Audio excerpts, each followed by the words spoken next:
Hilangkan akal-akalan dan mengejar keuntungan, tidak akan dicuri ataupun dirampok. Hilangkan akal-akalan. Maksudnya di sini adalah orang lihai.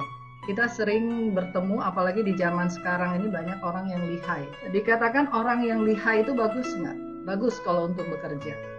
Bagus kalau untuk melakukan usaha. Tetapi orang yang lihai di dalam pergaulan atau di dalam hubungan antar manusia itu belum tentu baik. Karena apa? Orang yang lihai itu akan mengambil keuntungan, bahkan akan mengakibatkan orang lain mengikuti semua apa yang dia mau. Jadi hilangkanlah akal-akalan dan mengejar keuntungan pribadi semata.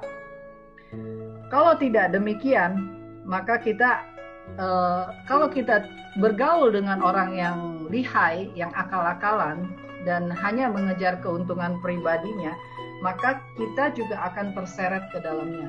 Buddha pernah mengatakan satu kata, kalau kita tidak bertemu dengan orang yang sahabat, yang sejalan dan sepikiran dengan kita dalam kehidupan kita ini, yang bisa mengarahkan kepada kita yang dengan baik, maka daripada kita berjalan dengan orang yang lihai dan banyak akal-akalannya, maka lebih baik kita berjalan sendiri.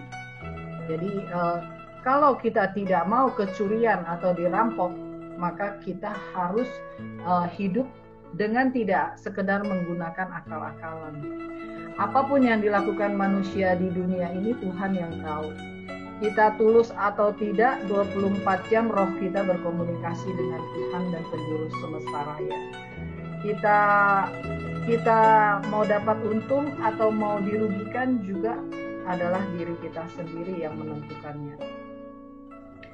Ada satu kisah ketika Buddha setelah mencapai pencerahan itu kembali ke tempat tinggalnya, ke tempat orang tuanya. Ketika beliau kembali ke sana, Dewadatta, yaitu sepupunya Buddha, berkata kepada Buddha, dia bilang, kakak sepupu, lihatlah kamu setelah kepergian kamu yang begitu lama, sebenarnya apa yang kamu dapat? Kamu hanya pulang dengan kondisi yang seperti ini. Sebenarnya apa yang kamu dapat?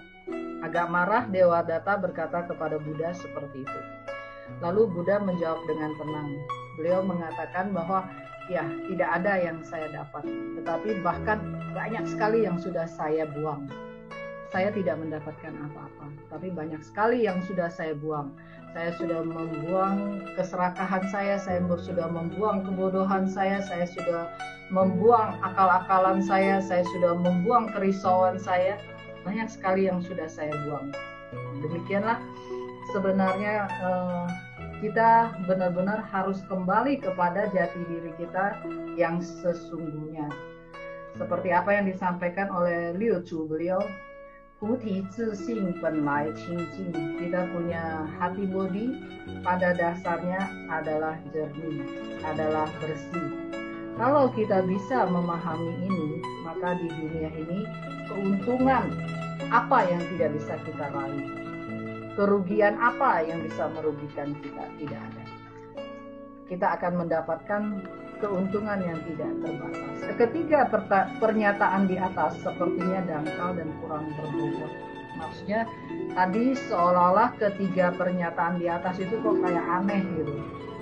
Tetapi memang begitulah sebenarnya. Lao Tzu beliau menyampaikan.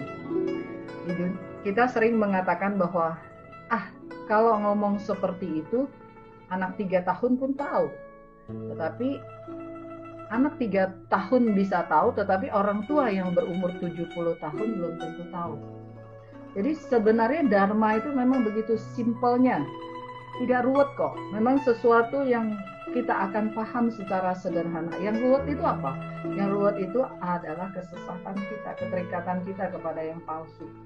Kalau kita sudah paham jati diri kita sebenarnya, kalau kita sudah menghilangkan akal-akalan kita, kalau kita tidak berpura-pura welas asih, berpura-pura baik, kalau kita tidak lagi terikat kepada kenamaan dan kedudukan yang berlebihan, sesungguhnya kita akan balik sendiri pada jati diri kita. Kapasitas dari roh suci kita akan muncul dengan sendirinya, tidak perlu diragukan lagi. Sehingga Konfusius beliau mengatakan, belajar tanpa jemu dan mengajar tanpa bosan, mendidik tanpa membedakan status, mendidik sesuai bakat dan kepandaian, memberi bimbingan yang sistematis, menyemangati setiap orang untuk menegakkan diri sejati dan melaksanakan tao. Ini adalah semangat yang diberikan oleh Konfusius beliau kepada kita. Kemudian timbulkan kesederhanaan dan kewajaran, kurangi keakuan dan keinginan berlebihan. Jadi kesederhanaan ini adalah kesederhanaan ini yang bisa mengembalikan energi murni kita, mengembalikan kapasitas roh kita dengan wajar.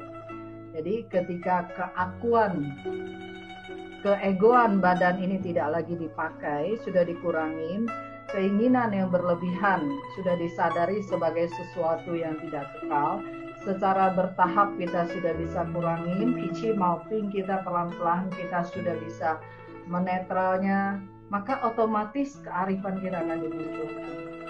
Ketika kita tadinya percaya bahwa kalau orang marahin saya harus marahin dia balik, itu kearifan kita nggak muncul. Tetapi ketika kita berpikir, ketika orang memarahi saya harus memaafkan dia, saya harus mencoba menalar dulu apakah yang terjadi, otomatis kearifan kita akan muncul.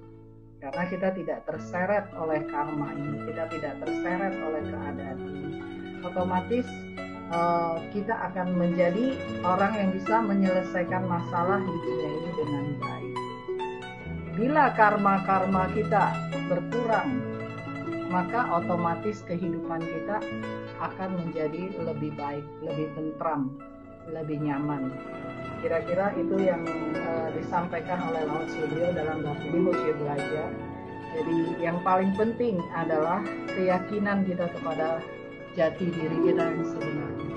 Pada saat sekarang ini kita tidak punya pilihan. Kita juga nggak bisa tawar-menawar.